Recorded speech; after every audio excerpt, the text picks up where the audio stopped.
Às vezes nós vamos incorporando ao nosso jeito de ser detalhes que nem são nossos. E de repente a gente vai fazendo a nossa vida, a gente vai construindo os nossos dias a partir de expectativas que são dos outros. Eu tenho muito cuidado com isso, comigo. Sobretudo por ser uma pessoa muito pública. E você, diante da publicidade que você tem, você não precisa ficar pensando que sua vida é diferente de mim, não. Mesmo você não aparecendo na televisão e não tendo muita gente prestando atenção na sua vida, se bem que as redes sociais todo mundo presta atenção o tempo todo, né? Acabou a vida privada. Mas é impressionante como às vezes nós passamos a ser vítimas e reféns daquilo que os outros imaginam de nós. É muito triste quando você percebe que você está pautando a sua verdade pessoal a partir das expectativas dos outros. Isso pode acontecer dentro do casamento. Muitas vezes uma pessoa pode abrir mão de ser quem ela é, porque ela vive para poder cumprir as expectativas que o outro alimentou. Por isso que o namoro precisa ser um tempo de muitas decepções. Porque o que é a decepção? É aquele momento em que você percebe que o outro não é aquilo que você imaginou. Eu acho profundamente libertador quando alguém fala: Padre Fábio, eu estou tão decepcionada. Que bom, minha filha. Então agora podemos ser amigos de verdade. Porque antes o outro pode ter me imaginado demais. No amor é assim, a mesma coisa. Volto a dizer, você nas instâncias que são suas, eu não sei o tanto que você é conhecido na sua cidade, no seu bairro, na sua rua, mas você é conhecido de alguns.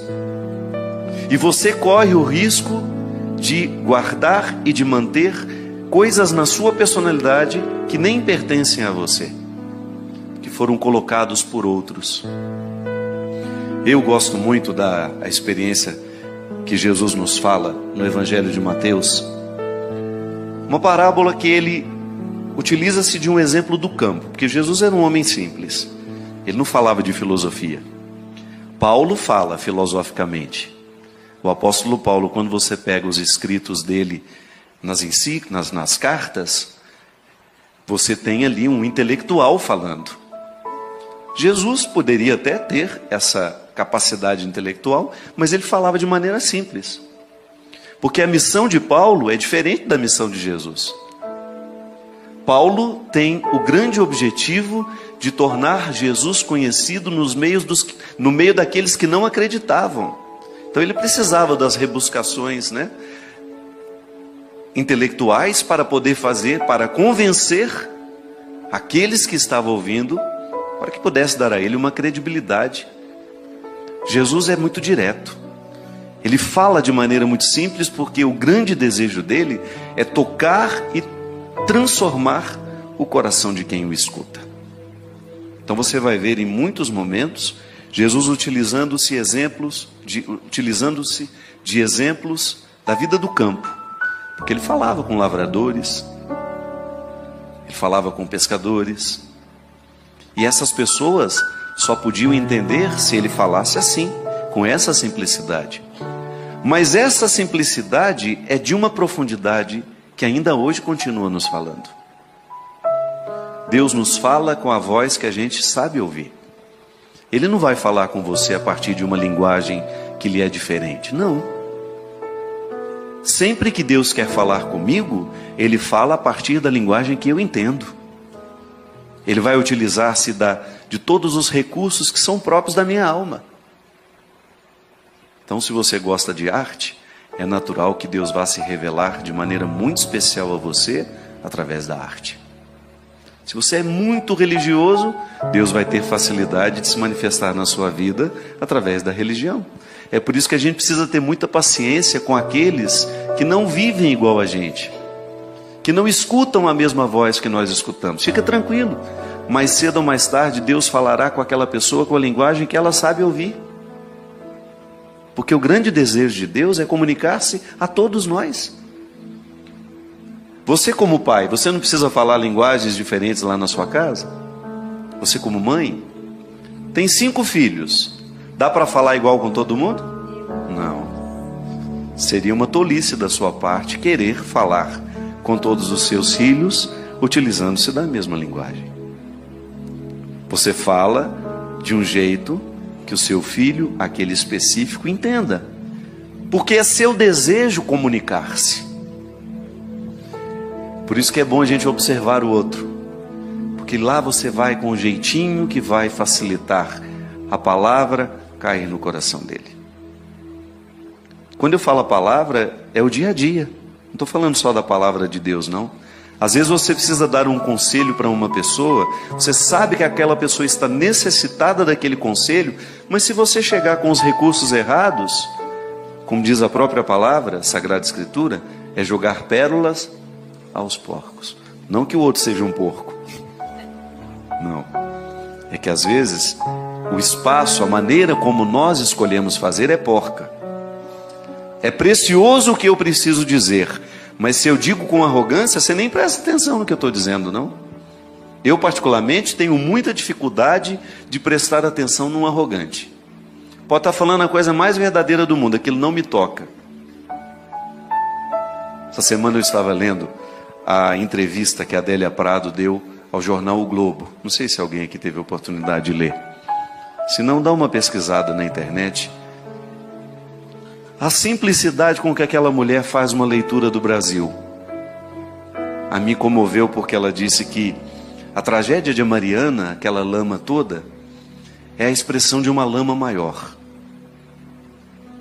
E ela falou que ela tem medo dessa lama. Aquela tragédia expressa outras tragédias nossas. Uma mulher simples, extremamente sábia, intelectual, mas que fala com a gente de uma maneira tão direta que é impossível a gente não ficar tocado e, mais que isso, modificado por aquilo que o outro disse para nós. Esse é o empenho de Jesus, minha gente. Tocar o coração do outro para que ele seja modificado por essa palavra que sempre quer o nosso bem. Se você procurar no Evangelho alguma palavra que seja contrária à sua felicidade, você pode me apresentá-la. Não. Toda e qualquer palavra dita por Jesus é sempre favorável ao crescimento daqueles que escutam. Até quando essa palavra é mais dura. Porque você também, como mãe, sabe que apesar de todo o amor que você tem pelo seu filho, a palavra dura faz parte do processo educativo. Não tem como você amar o seu filho e educá-lo sem a palavra dura de vez em quando. Mas aí você encontra o formato certo para dizer a palavra dura. A palavra dura precisa ser dita de maneira que aquela criança ou aquele adolescente, ou até mesmo aquele jovem, identifique que ela lhe é favorável. Sim. A palavra deverá ser sempre favorável, deverá despertar em nós a consciência do que nós precisamos jogar fora para que prevaleça a nossa verdade pessoal. Se a gente se empenhar nessa investigação diária da nossa personalidade, nós vamos descobrir muitas atitudes, muitas coisas que foram colocadas sobre nós, que são um obstáculo para o nosso crescimento pessoal. É por isso que a conversão, minha gente, só é possível àquele que se dispõe a ser verdadeiro. Você pode observar que Jesus em nenhum momento ele lida bem com os mentirosos, porque a salvação só é possível aos que aceitam a verdade. O primeiro passo é a gente reconhecer a nossa indigência. Sou miserável, não tenho medo dessa miséria, administro a dia. Eu acordo miserável e vou dormir miserável, mas vou dormir consciente de tudo aquilo que pode ser um obstáculo para o que Deus pretende em mim.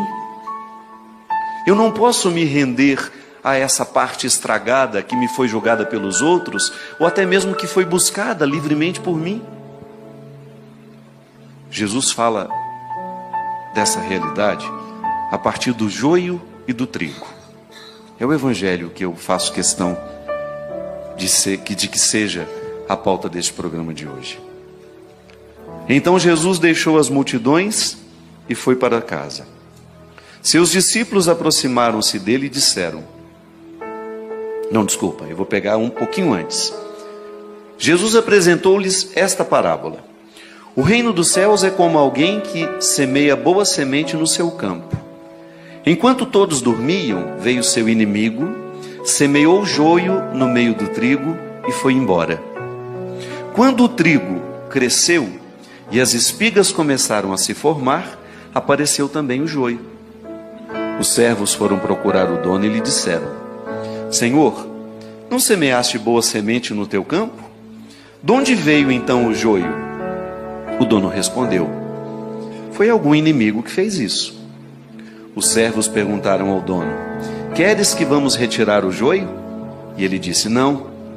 Pode acontecer que ao retirar o joio, arranqueis também o trigo. Deixai crescer um e outro.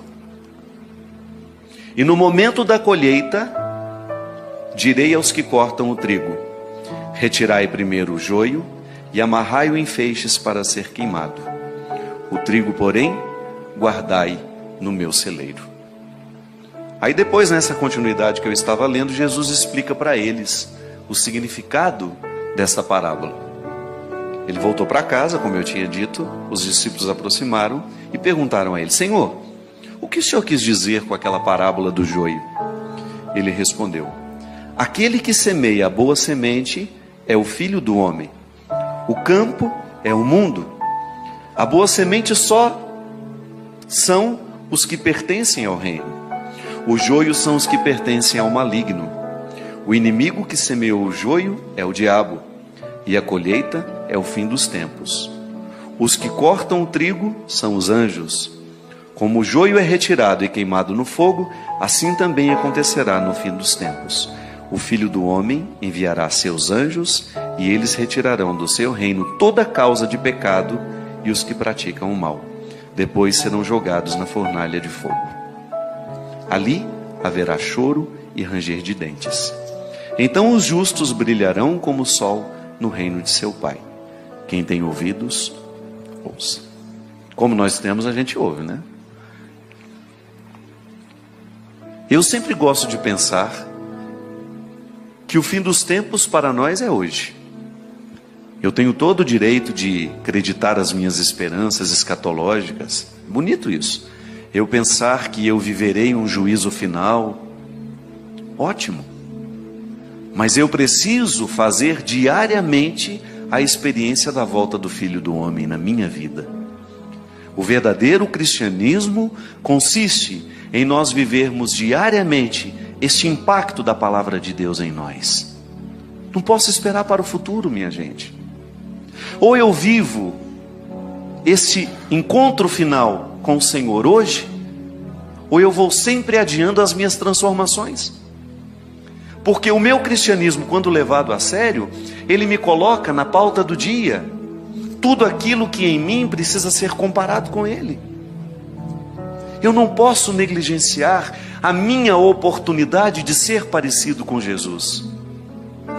Você já me ouviu falar muitas vezes isso. Eu gosto de mudar um pouco essa chave, para a gente ressignificar a nossa pertença religiosa. A religião não deve ser uma obrigação para nós. Eu sei que você cresceu aprendendo que era obrigação ir à missa, confessar-se uma vez por ano. Eu sei que você cresceu aprendendo que o jejum é obrigação. Tudo foi obrigação na nossa vida, quando o assunto era religião. Esqueça isso. Apague isso. Cada vez que eu vou participar da Eucaristia, eu estou manifestando publicamente o meu direito de receber a vida de Cristo em mim. Não é porque eu sou obrigado a ir, não. Obrigação é um conceito muito frágil para ser sustentado nos dias de hoje, onde as pessoas têm tanta consciência de liberdade. Isso pode ter funcionado no tempo dos nossos avós, que subjugavam a vontade de seus pais, de seus superiores. Não, quanto mais livre vai se tornando uma pessoa, menor é a sua necessidade de obrigações. Quanto mais livre o coração se torna, menos você quer obrigações, você quer direitos. É igual a cidadania. Eu não jogo lixo na rua porque alguém está me observando e depois vai me punir. Não, não é por isso não. é porque eu tenho consciência que eu sou cuidador daquele lugar e eu tenho o direito de que ele permaneça limpo. Modifica, é uma chave que modifica dentro de nós. Eu quero ser parecido com Jesus. Quero sim, no meu modo de pensar, no meu modo de agir, no meu modo de ser, no meu modo de falar. Porque eu já concluí, a vida me fez concluir, que quanto mais parecido eu sou com Ele, quanto mais eu faço as escolhas que Ele fez, quanto mais eu penso como Ele pensou, maior é a oportunidade que eu tenho de potencializar aquilo que Deus me deu humanamente falando. Aí a gente ganha, você ganha, eu ganho. Por isso, cada vez que eu vou dormir sem ter feito o meu juízo final, que você pode chamar do que você quiser. Todo homem, toda mulher que leva a sério o seu cristianismo, precisa fazer o seu juízo final antes de dormir. Como foi que eu vivi hoje? Como foi que eu tratei as pessoas? O que eu escolhi hoje? O que eu vi? O que eu ouvi? Quais foram as escolhas que determinaram hoje o meu jeito de ser? Aí você está fazendo o que Jesus falou, dando uma olhada no campo da sua vida, na seara da sua vida, e identificando onde é que está o joio, que é aquilo que pode ser favorável ao seu crescimento humano, e onde... O joio não, né? Desculpe-me, é o contrário. Ainda bem que você estava atento e me olhou assim. Onde é que está o trigo? Tudo aquilo que é bom em você. Quantas pessoas semeiam trigo na sua vida? Hoje, por exemplo, muita gente pode ter semeado trigo na sua vida. Em mim, muitos. Um sorriso bonito que nos oferece é um trigo que cai no nosso canteiro. Uma palavra bonita que nos oferece. E quando eu falo bonita, comprometida, o bem. Um gesto de amor que uma pessoa faz, de delicadeza que uma pessoa faz com a gente na fila do banco. É joio? Não, é trigo. Aí você faz a leitura da seara e você pensa, hoje tudo isso foi semeado em mim para me tornar um campo fértil. É o reino de Deus crescendo em mim e em você através das nossas escolhas. Mas eu sei que também tem muito espírito de porco solto pelo mundo afora. E tem muita coisa ruim que cai o tempo todo sobre você. Uma fofoquinha que você vê no Facebook, você dá asas àquilo, aquilo te desagrada, te deixa chateado. Uma briguinha que aconteceu ali no Twitter e você levou aquilo a sério. Ou até mesmo uma fofoquinha que você fez, uma palavra maldosa que você soltou, uma palavra que você sabe que não edifica quem lê. Apenas por um mecanismo de carência, muitas vezes a gente faz. Nós semeamos joio nos outros e os outros semeiam joio em nós, é natural. Tem gente que tem a mão cheia de joio o tempo todo, porque está precisando se curar, está precisando ir para terapia, está precisando de um bom psicólogo, um bom terapeuta, um bom psiquiatra. Tem gente que faz estrago no mundo o tempo todo, semeando misérias. Mas nós não podemos admitir esse papel ser nosso. Cristão, não, a nossa postura deve ser outra. O nosso compromisso deverá ser diário, em não permitir que o mundo seja semeado por coisas ruins a partir de nós. Então, minha gente, quando nessa canção a gente diz, nem tudo que sou é meu, é você ter coragem de jogar fora aquela mágoa, porque ela foi semeada por alguém que só tinha joio no coração. Não leve para a cama. Nem tudo aquilo que você se tornou é você. É preciso ter coragem de arrancar pela raiz. É preciso ter coragem, se for preciso, recomeçar a vida, mas a partir de uma verdade. Reunir o trigo que foi semeado em você, tudo aquilo de bom que você recebeu dos seus pais, dos seus amigos, das pessoas que passaram pela sua vida, porque até mesmo as pessoas que nos amam, ainda que não estejam conscientes disso, jogam joio no nosso processo humano. Quantas coisas eu precisei renunciar depois de grande, porque eu tomei consciência que aquilo não me fazia bem. detalhes da personalidade da minha mãe, do meu pai, dos meus irmãos, da própria influência que um familiar às vezes exerce sobre nós. Eu tenho certeza que aqui, e muita gente que nos assiste em casa, conhece pessoas que ficaram emperradas na vida por causa de relações doentias familiares. Porque não tiveram coragem de arrancar a raiz que até então lhe prejudicava de ser quem ela era. Essa parábola do joio e do trigo, ela deveria ser lembrada por todos os dias antes da gente dormir.